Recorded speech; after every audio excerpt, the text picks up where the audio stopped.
Hello everybody, welcome to Dark Souls 1. Little bit of a celebratory type playthrough here. Literally the news that Dark Souls is getting a remaster for, our current generation consoles, a HD remake for the PC, and of course on the Switch. Basically made me so excited that I wanted to come play the game again. And I haven't actually done a full playthrough on the channel, so we're going to be doing that. Just in case I have people that are new to the series watching this, I am going to explain as much as I can in a fairly complete manner. And so before we get into this, rather than just starting off with the... Oh, I'll get the word eventually. With the cutscene that's going to come next, I am just going to kind of go through what we've got and why we've got it. Obviously you don't have to do everything that I do, particularly after the tutorial area. We are going to go and do some optional things, which is why we've got the master key. So let's take a look at this. Obviously, Pew Pew Master Race, we're going to be a sorcerer. This is my bread and butter type of playthrough, and it's just generally how I like to play. So, going with the lady this time. Let's take a look at the classes. So I'm obviously going to be making a intelligence-based class, which is what the damage for the sorcerer is based on. Now we have many choices. Though you could start with a warrior or a knight. Both of these are clearly melee focused. I would generally go for the knight just because of the rather large increase you're going to see in defense. But the warrior does have extra endurance, which is very, very handy. We'll go over stats once we actually do a little bit of leveling. But just know that warrior and knight for me pretty tied, but I just think the knight comes with a better armor set, which, well, when you watch this you're going to see that you actually get to replace that pretty quickly anyway, so that's not really that big of a consideration. So kind of go with what you feel like you want. The knight also comes with enough stats to equip a single miracle, which early in the game can get you extra heals, which is a reduced, well, what's the word, it's not that easy to get extra health in this game. You have a limited amount of times you can heal, and the knight can extend that. Moving on to the wanderer, pretty middle of the road, more leaning towards the dexterity type weapons though. You'll find that dexterity weapons are generally faster, but don't cause as much stagger damage, which we'll get into later on. This is something that we'll be going over later on, probably in this episode. If not, it'll be the beginning of the next one. Then we have the thief, kind of going even further towards the dexterity style of things. Again though, still has enough achievement and faith to equip some low-level miracles, and even probably a spell if you want to. So quite a flexible start there, although you are starting with very little endurance, which I personally think is a bad idea. For returning players or somebody that wants to learn facets of the game early on though, the parry shield there is pretty cool if you do want to get into that. Moving on to the bandit. Pretty good starting gear, mainly because the battle axe does very good damage, and this is the spider shield. Now this is one of the few shields where there are actually two of these to pick up in the game anyway, but it is a very useful shield as that blocks all poison attacks, so quite handy for some of the areas, but we're going to get one of those as well. Next up we've got the hunter. Kind of a mixture of dexterity and strength. Probably leans more towards creating a quality build. What people mean by a quality build is a combination of strength and dexterity, and there are certain weapons that scale their damage equally amongst both. So pretty good if you're going to go in that direction. The warrior is actually also pretty good for that as well. But hunter there, if you don't want to focus as much on some of the other stuff. Sorcerer, that's what we're going to be going with. Pyromancer, a lot of people's favourite starting class, mainly because you start with the Pyromancy Flame, which is quite a strong item. No reason in this game not to use Pyromancies. It requires no stats and doesn't get any boosts from it. It's literally just an item you equip with some spells. So even if you don't decide to use Faith or Intelligence-based abilities, very little reason not to use Pyromancies, which I kind of find interesting that he does actually have 10, well he or she does actually have 10 intelligence, but very strong start. Kind of crazy that this is the lowest level starting character and yet probably has some of the strongest starting gear. Moving on to the cleric, kind of the opposite of the sorcerer, in that you basically trade off your intelligence for faith. You do actually get some extra points in strength instead of dexterity, so a little bit of a different lean there. My biggest gripe with the with the cleric though, and any of these that have high amounts of it is resistance, being as that is the least useful stat you can put points into. So I would recommend that you never put points into resistance. Basically it ups your defense slightly, but not enough to actually matter. So again, this is, for me anyway, a strong reason to start with the Sorcerer, being as even in other classes, like particularly if you're going physical, some of the other classes where you're taking points out of into that, it just doesn't make sense to me anyway, unless you have a particular thing in mind that you definitely want to do. Next up we have the Deprived. This is the closest to a blank slate. That's literally what you get here. You get the plank shield, which is terrible. You get the club, which actually isn't that bad. Pretty fast attack speed and scales well with strength, but you don't actually have much of a focus in strength at the beginning of the game, making this kind of a challenging start, with your kind of reward being the fact that you can mold yourself in any direction as you go through the game. And if you happen to be using mods, I'm obviously not going to use mods for this playthrough. I'm actually left this as base as possible, just because I want to fully appreciate the remake when it comes out. But if you do use things like the randomizer mod, this is probably the best character to start with, because you can use almost anything that you pick up. With that being said, we move on to the gift. Now I don't know if the master key is still going to be in the game when the remake comes, because they've said that they're going to fix some of the exploits, and I don't know whether or not people will consider some of the things you can do with the key an exploit or not, which you're going to see pretty soon. With that said, the rest of this is just how you want to look. Kind of made it look fairly similar to my Pyromancer in Dark Souls 3. And with that being said, let's go. Yes, let's start with this character. In the age of ancients, the world was unformed, shrouded by fog. A land of grey crags, arch trees, and everlasting dragons.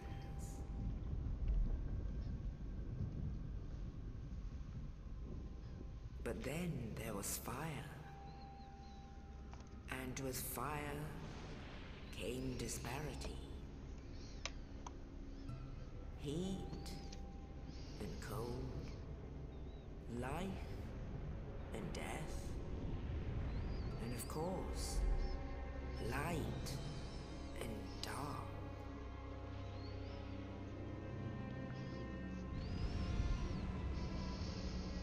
Then from the dark they came and found the souls of lords within the flame.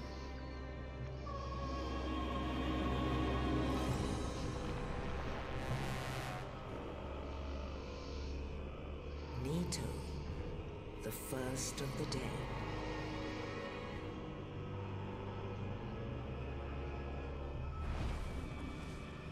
The Witch of Izalith and her daughters of Chaos. Gwyn, the Lord of Sunlight, and his faithful knights. And the furtive pygmy, so easily forgotten.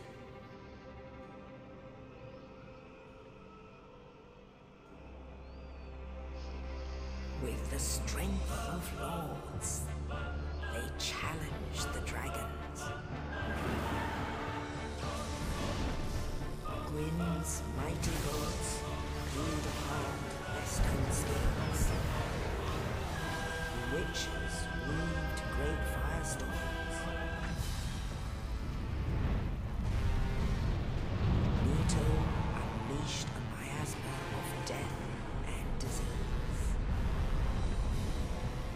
And Seath the Scaleless betrayed his own, and the dragons were no more.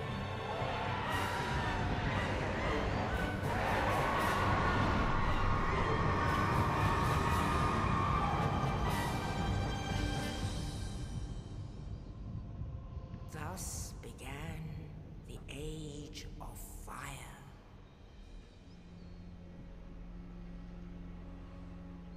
But soon the flames will fade, and only dark will remain.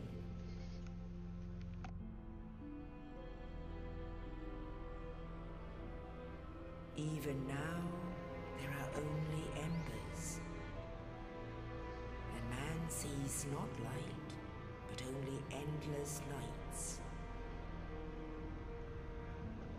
And amongst the living are seen carriers of the accursed dark sign.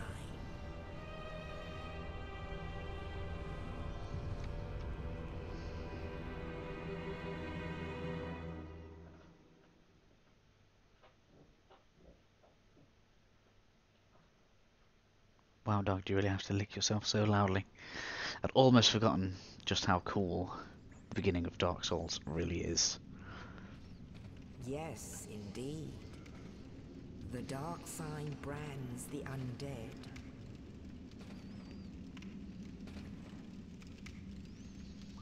And in this land, the undead are corralled and led to the north.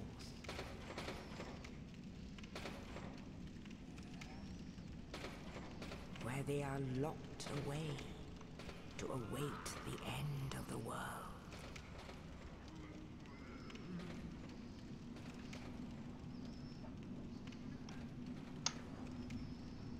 This is your fate.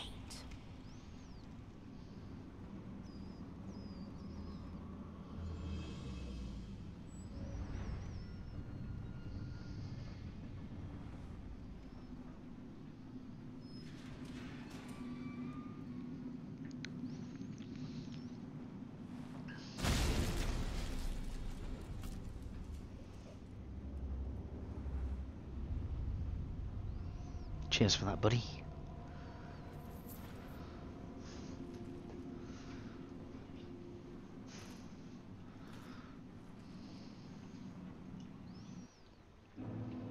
Heh. So, we've just been given a hand getting out of this cell. Whoa, what's happening here? My controller just decided to turn off. Come on. Come on. Well, that's bad. That's really bad. Sorry guys, give me a sec. Hopefully I can get this fixed quickly. Could not have been more inconvenient time.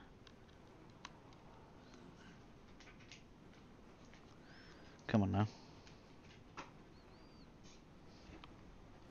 There we go. Right, sorry about that. In any case, before I was getting distracted there, that is a character we're actually going to meet very, very shortly. Pretty cool guy. And obviously we're just going to pick up that key, open the gate. Now, this is actually a very good point to have a little play around, just kind of see how the controls are handling. I'm actually going to take this opportunity to try and get accustomed to my new controller. So be aware of that. I'm probably going to make some pretty silly mistakes just because the controller that I'm using is a new controller. Can't actually hurry up or down the ladders as far as I can remember. Something that may change again. Right. So, first thing we're going to see here is going to come to this bonfire. Now, these are your checkpoints. Every time you die, this is where you're going to respawn from.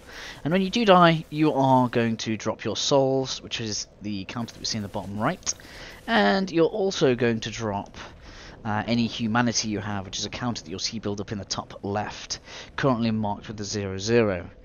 Now, let's just make a point of, in here, you want to move over straight to this left side. This door here is going to close straight behind you, and that's going to trap this big demon in there. Anyway, as we were saying, and here we have an example of another checkpoint. As I was saying, humanity we'll get into later. It's a very, very useful commodity, particularly in this game, as it kind of increases your defenses, as well as... Oh, sure, got a weapon in here as well. Clay not, right. So, not there. Let's put that on there like that. So this is our shield. We're going to use this to block as we come up this way. Didn't realise this shield actually prevented all damage. clearly only partial defense came into effect later on. I'm going to change the dagger here. It's worth noting that the sword that you start with, basically the whole point of it is that it's a broken weapon and its damage is pretty damn poor. Get around to the back end of this guy for a backstab. That'll get you an instant kill on him. And that'll actually work on most of the enemies that are around here. I don't know whether to try and be cocky and aim for some parries during the episode. I probably should try to practice that. There are times that becomes very, very important. Nothing around this left side. Ignore any messages that say otherwise. And then what you're going to want to do, it's probably a good idea to come straight down here to open this gate.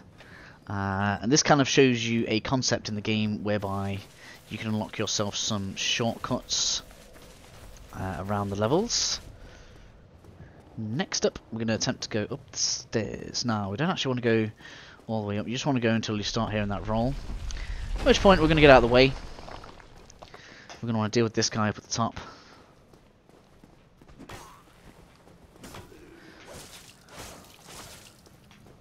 Well, that didn't quite work how I wanted it to. I was attempting for another backstab. Whoa, I'm really struggling to get used to this new controller. Nope, missed. Yeah, here we go. And of course, that's how you time the parry. So basically, just aim for when the swing is coming towards you, and you might be able to get the parry in. You're no hollow. Thank goodness. I'm done for, I'm afraid. I'll die soon, then lose my sanity. Yes. Ask something of you. You and I, we're both undead. Hear me out, will you? Of course. Very important we talk to this guy. I have failed in my mission, but perhaps you can keep the torch lit. There is an old saying in my family. Thou who art undead art chosen. In thine exodus from the Undead Asylum, maketh pilgrimage to the land of ancient lords.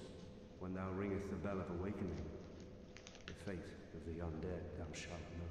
Well, now you know. And I can die with hope in my heart. Oh, one more thing. Here, take this. An Estus flask. An undead favorite. Thank you very much. Oh, and this. Now I must bid farewell. I would hate to harm you after death. So go now. And thank you. Cool. Now this isn't the last we've seen of that guy. We will be seeing him later on. As that tooltip there was just saying, so the Estus Flask, as you can see, gives you 5 heals, and that's what we get. In between most bonfires. You can change this, but again, we'll look at that later on.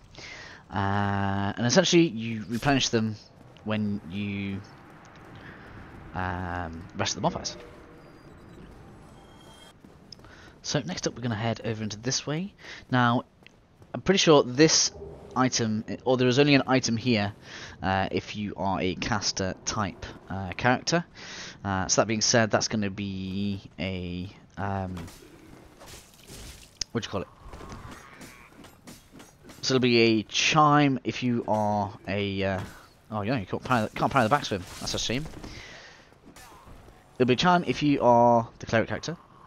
It'll be your pyromancy flame if you are the pyromancer, and obviously, as the sorcerer, it is our catalyst, which we're going to equip now. Now we need the catalyst if you... Wow, I'm pressing the wrong buttons and all sorts here. There we go. That's what we're going to deal with this guy. Oh, I turned. Never mind. As you can see, at the moment, our standard melee attacks are pretty damn terrible. No real reason to kill this guy. He doesn't actually give you very much as far as I can remember. So at this point you kind of have the choice. You can either go on back, heal up and try to get through here without taking any damage. But I'm going to go ahead and take a heal here. And we're going to deal with this boss. So immediately what you're going to want to do, you're going to walk forward, just press the attack button. And that's going to, as you can see, quite considerably cut down his health. Now as a caster, you don't really want to be that close to him.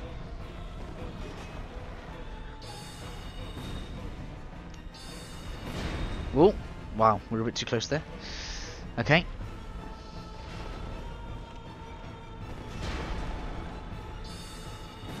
But as a caster, this guy shouldn't really be too much of an issue. Whoa, rolled way too late there.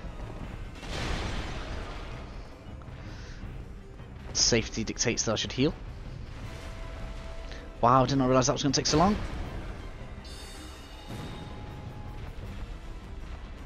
Let's roll into that, there we go. Now it is pretty safe to stay around his butt area if you are a melee character. It doesn't really get like a rearward AoE until we face kind of his big brothers, which we'll go through later. Cool. Now at this point it is a good idea to go and rest over at this bonfire.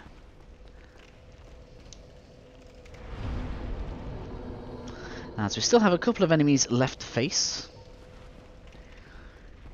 So we're going to go out this way.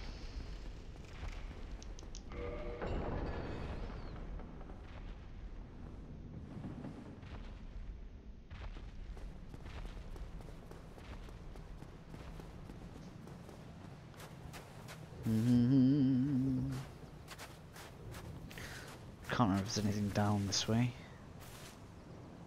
Yes, there is. There we go. A few extra souls. That's going to be handy for later. Now, hopefully, they will actually put in being able to use multiple items of those at once. As it stands at the moment, you can only use them one at a time. Over this way, I think this is called Snugly the Crow. And essentially, you can drop items there, and they'll kind of exchange them for different types of items, depending on what you drop there. We'll go through those later on. It's actually a way to get one of the what's the word? So in this game, to upgrade your weaponry, you get certain stones, and they can actually give you one of the more powerful ones, which is good. And that finishes off the Undead Asylum. Only in the ancient legends it is stated that one day an undead shall be chosen.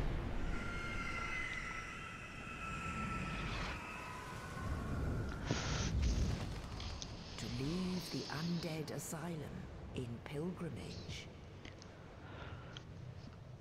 to the land of the ancient lords. Lordran.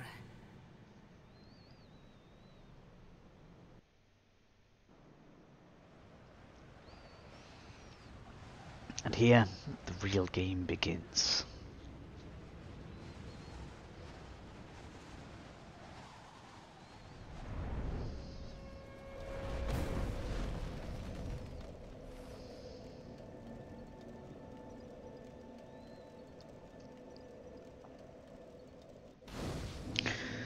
Now then, at this point we are going to do a few optional bits and bobs. I am going to leave items directly in the Firelink Shrine for the next episode. So anybody that's going to cringe seeing that nice big white item there, that's fine. I'm also not going to talk to our friend over there in the corner yet. We are simply going to pass through. So if you want to skip this part, because it is going to be optional, feel free, and I will catch you in the next episode. However, I do recommend staying because some of the stuff that we are going to go and participate in is useful, particularly if, like me, you have started as the Sorcerer. We have a few souls that we can level up with. I keep on trying to use the analog stick to move around with that. It just doesn't work in Dark Souls. We have 3 levels available to us now. Sorcerer, we already have pretty good intelligence. That isn't really required to be raised for some time. Attunement, 1 point of that is going to get us an extra spell slot, so knowing that, we can leave that until we need the slot itself, because it doesn't really affect us in much of another way. So that is kind of like almost your ammunition. The things that we are struggling most for are endurance, vitality, and dexterity could also stand to have some points spent in it at the beginning. But I recommend here, I'm going to pile all of mine into endurance. Now what endurance does is, should allow me to go over here, it increases your stamina and equip load. This is pretty massive. This is why they split this stat into 2 different ones in future parts of the series, because upgrading your stamina and equip load at the same time is an incredible stat to upgrade. I recommend getting that to at least 30 by the end of the playthrough.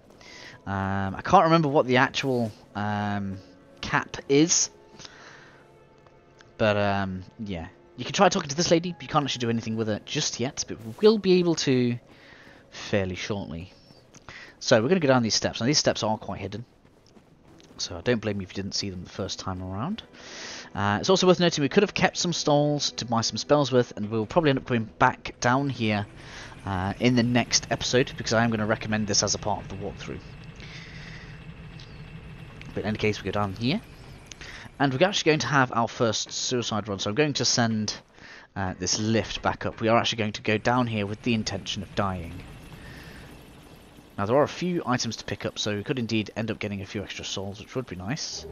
Like that, for example. I think that's actually quite a big one as well, because this is intended for a later period of the game. Don't worry too much about these beginning-looking enemies. They don't really do too much right now. That door we're going to do in a second. And I'm going to introduce you to, I think it's Rickard Vinheim. Well, this is unusual. You haven't lost your head. And more importantly, you're free. Well, I shouldn't cry. I'm Rickard Vinheim. I was once an established smith. Look at me now. Can you believe it? There we go. So we'll talk to him again. Established smith. What is it? Have you? Oh no. Don't worry. I've no intention of escape. It's safe here. Can't bear the thought of going hollow out there. Although, I must admit, I've not much to occupy myself. How about this? I could forge your weapons, albeit with rather minimal tools. I'll show you what made me the best in Vinheim. Such a great character. And a great position to have him in as well. It's not made entirely obvious, but this is actually a very, very good person to know about. So you can upgrade your weapons and armor here from the beginning, which is usually reserved for slightly later on in the game. More importantly for us, we can also buy spells.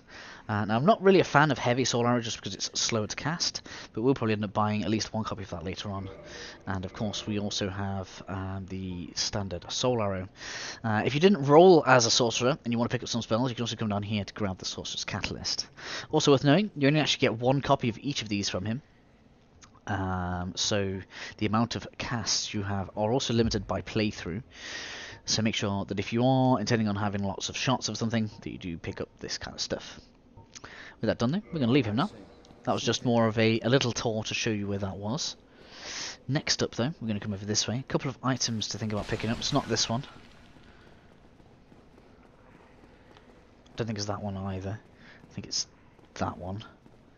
It's the S-stock. Don't think we can actually use that right now. We'll take a check, because any weapon will be better than what we have right now. Where are we? Yeah, it has a 10 and 12, so we're actually a couple of stats off being able to use that. Obviously, if you do want to use it, feel free to put the stats in there. Probably going to hold out for a different weapon for now, though.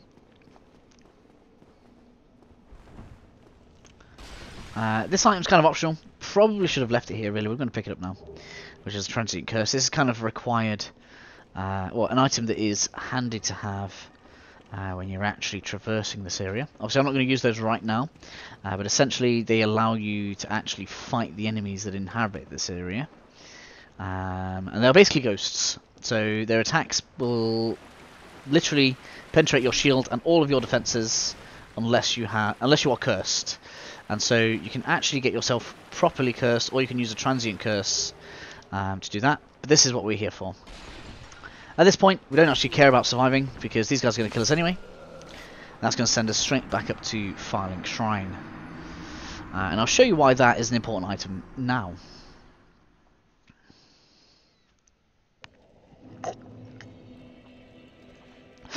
So with this item, and I should also probably talk about the Estus Flasks again at this point as well. You'll notice that now that we've come back to this bonfire, we have 10 Estus Flasks instead of 5. Now that is because some bonfires, they will actually give you different amounts of Estus Flasks depending on what kind of bonfire they are. Now this one has a Firekeeper, which is the lady that's behind here. So she will take the Firekeeper soul that we've just gotten, and she'll actually upgrade our Estus Flask, which will basically mean that for each chug that we take on our Estus Flask, we will heal more HP. Now you can make other bonfires give you 10 flasks as well. To do that you must kindle them, but we'll talk about that when I actually do it. Oop. Just cannot speak. However, we can reinforce the Estus Flask. And that already is a pretty huge advantage in the early stages of the game. However, there's still more stuff that I want.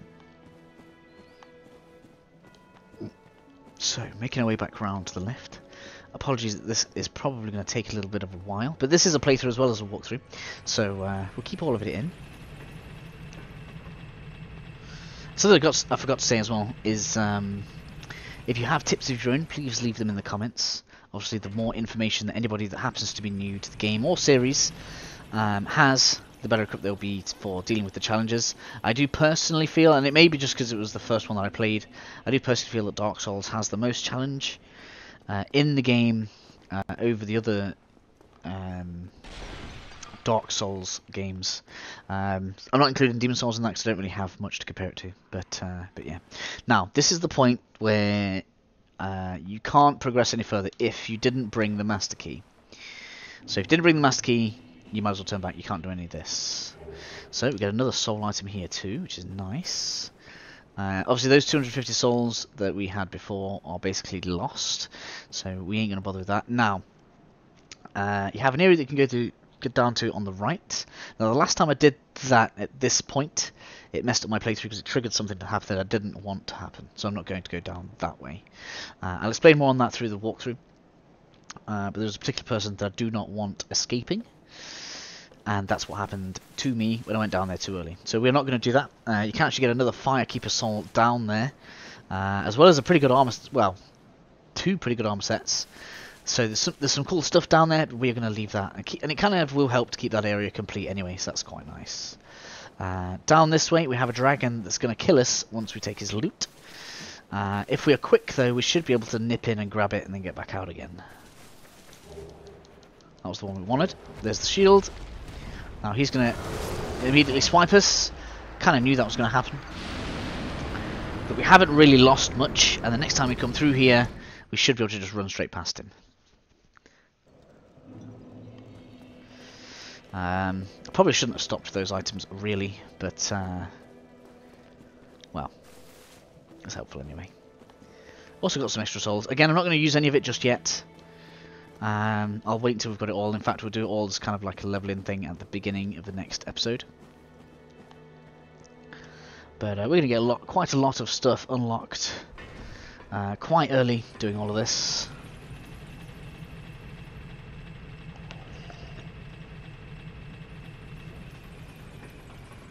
And I suppose this gives you a tour of a lot of early games that you can access. A lot of early parts of the game that you can access really early on, which just aren't obvious.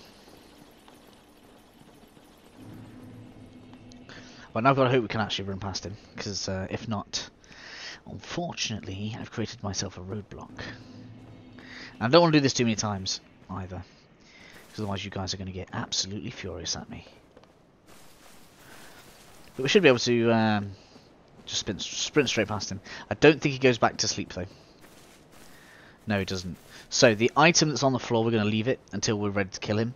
Now, we probably could cheese him if we went and bought some extra soul arrows, because I don't think he can reach us. Now, if you really, really want to cheese him, which is what we're going to do later on, you can get a bow with poisoned arrows, and you can poison him and just let him die, basically. Which is the easiest way to deal with him. We're just going to run past here. Hopefully he doesn't hit me with that. Oh, we got everything. That's good. Whoa. Now then, I've just got to hope that... Yeah, I don't think he can move. He's pretty stationary, which is kind of a shame, really. Now, these enemies down here are drakes. This is where things could go potentially quite wrong. I'm not going to make too many attempts at this. In fact, if it doesn't work this time, I may even leave it, because I really don't want to have to do that too many times with you guys. But essentially, if that lightning hits you, you die. And it's usually that first one that gets me, so we should actually be okay. Alright, so we're just going to move on around this way. There we go, he doesn't aggro until too late. And we're home free. Now, it's also worth noting, if you don't mind dying again, that there are items that you can run to on the other side of that bridge. Namely the spider shield, and I think the whole Wanderer set's over there that we were talking about previously. But this gets us to the lift. This is actually one of the things that I like the most about Dark Souls, just how well the game connects together, and how I really enjoy the level design of it. And once you kind of get the hang of it and get around everything, yeah, it's just cool. I just love it. Right, so here we have a new bonfire.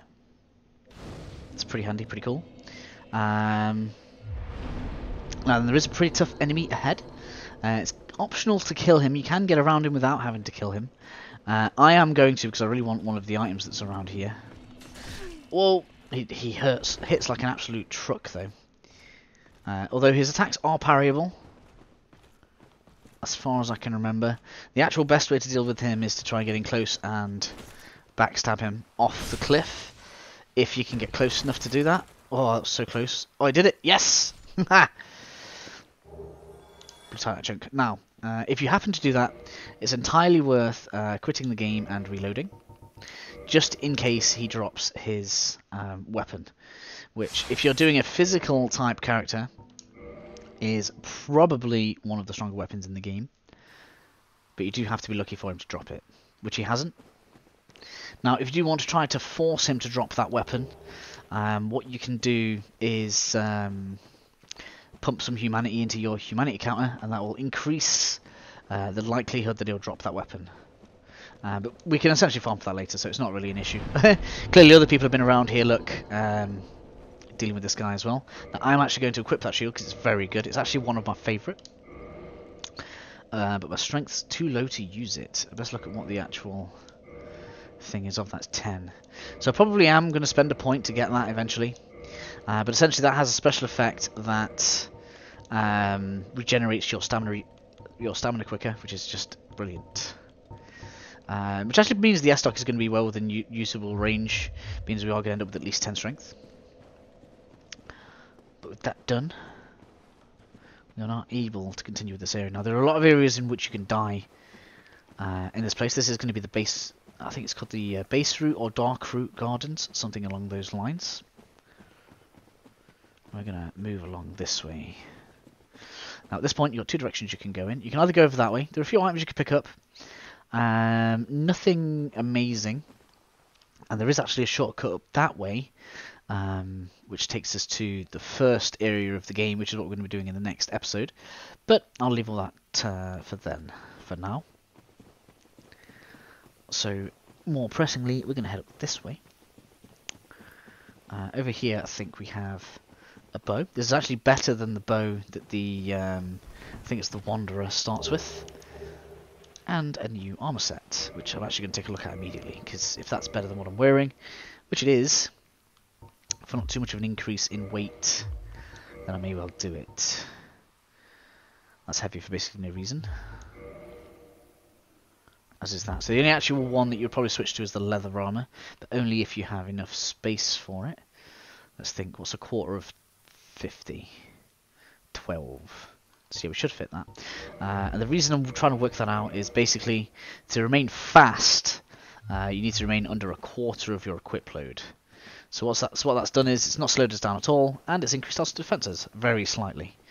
But that's a much better way of increasing defenses than leveling up resistance. So those points of resistance everyone else has we've already caught up. It's fine. Oh, I forgot about this. No. Bad. No. Try and get it quick. We can actually come back and get this. It's not actually imperative that we get it now, but it's just convenient. And it allows me to show you something else. Ooh, and that is some Titanite. That is some of the itemry that I was talking about earlier that we use to upgrade our weaponry.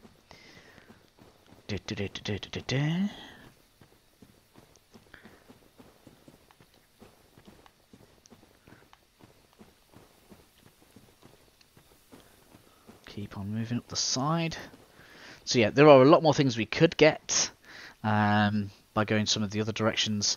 In fact, you could actually go and get the Enchanted Ember, which allows you to make your weapon enchanted, which is fantastic for this build.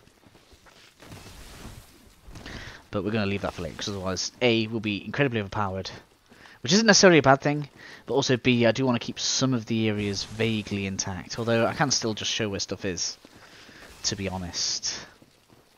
Or maybe I'll come back down here in the next episode as another optional piece.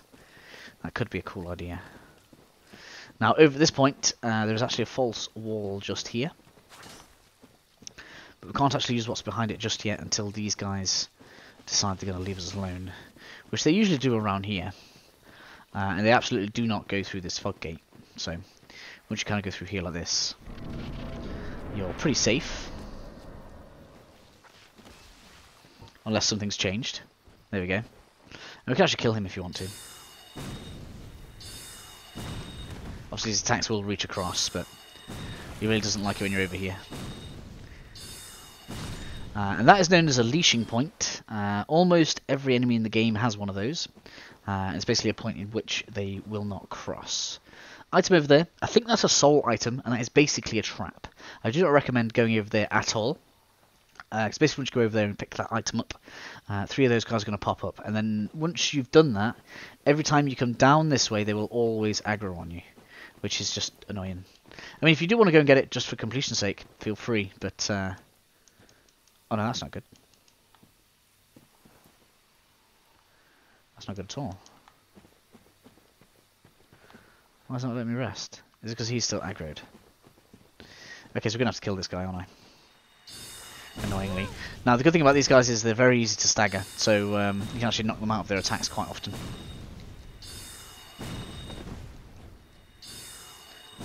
Come on. Yeah, hold on. There we go. Does that fix it? There we go.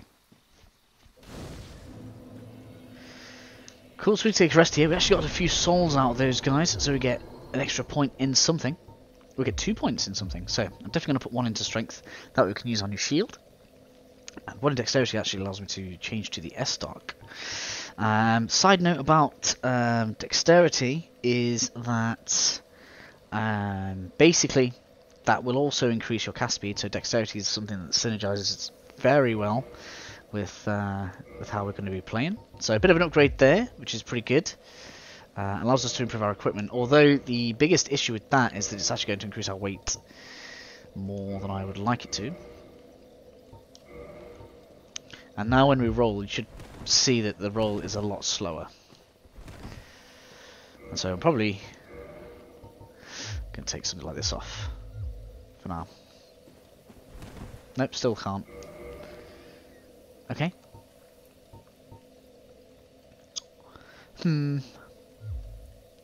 Well, it's unlikely that we're going to die again, so I guess we could eat some of this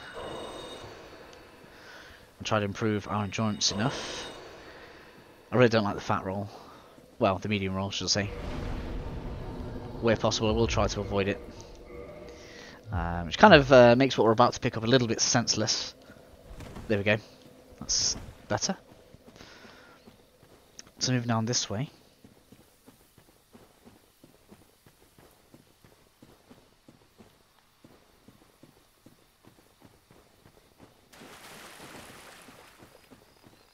Basically just going to run in here, and this is the item that I want.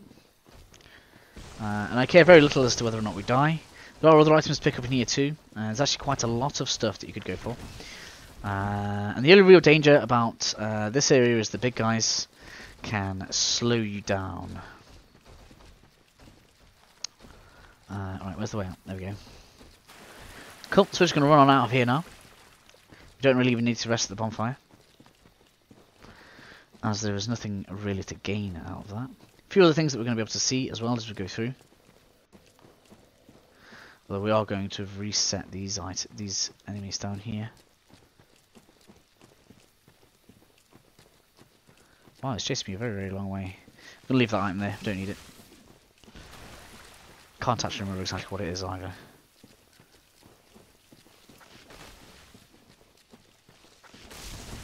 Do.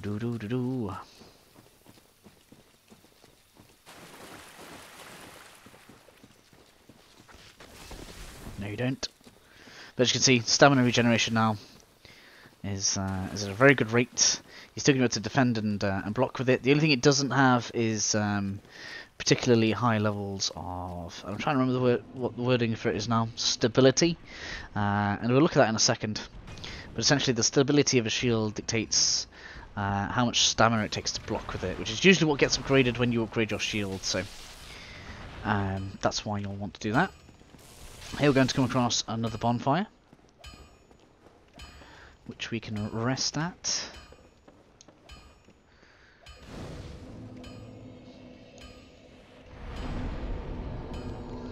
Cool, we're going to leave this.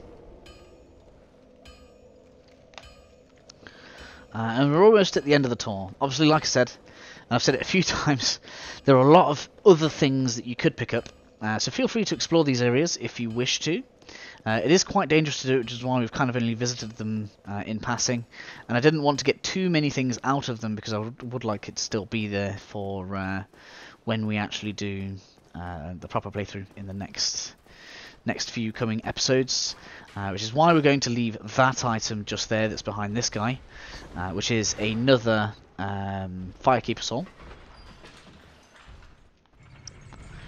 which would allow us to get our Estus Flask to +2, and that alone basically is enough to make you totally, like, grossly overpowered for the area that we're about to go into. That, and obviously the fact that we've just leveled about 5 times as well, and that's without getting some of the extra items that we're going to pick up shortly. This also allows us to get back up that way in the future, so it's also a pretty cool shortcut to unlock nice and early. And that brings us back to Firelink Shrine, where it all began.